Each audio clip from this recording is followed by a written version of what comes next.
বন্ধুরা, আর 1 থেকে 2 মাসের মধ্যেই সমস্ত আম গাছে মুকুল এসে যাবে।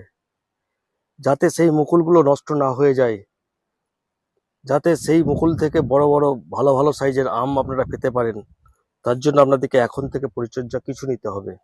মাটিতে যাদের বড় বড় গাছ আছে, সেই গাছের তলায় গিয়ে দেখবেন চটপট চটপট চটপট এরকম আরো অনেক রকম শব্দ করে কিছু পোকা দেখতে পাবেন, শুনতে পাবেন সেই আওয়াজগুলো। সেইগুলোকে মেরে দিতে হবে, যাতে না সেই মুকুলগুলোকে খেয়ে নিতে পারে, চুষে নিতে পারে। এই সময় আপনাদেরকে অবশ্যই 10 দিন ছাড়া 2বার পেস্টিসাইড আর ফাঙ্গিসাইড একসঙ্গে মিক্স করে স্প্রে করে দিতে হবে।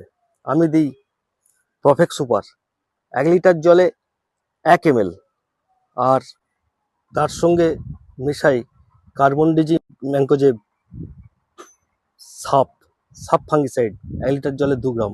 তাহলে 1 লিটার জলে 2 গ্রাম ফাঙ্গিসাইড আর 1 ml প্রফেক্ট সুপার মিশিয়ে ভালো করে গাছ ভিজিয়ে স্প্রে করে দেবেন, অন্তত 10 দিন ছাড়া 2বার। আর এই সময় জলটা একটু বুঝে দেবেন, একটু কম কম করে দেবেন বড় গাছে, যেন গাছটা শুকিয়েও না যায়, আবার প্রচুর জল পেয়ে যেন গ্রোথের দিকে মন না দেয়। তাহলেই দেখবেন প্রচুর মুকুল বেরিয়ে আসছে।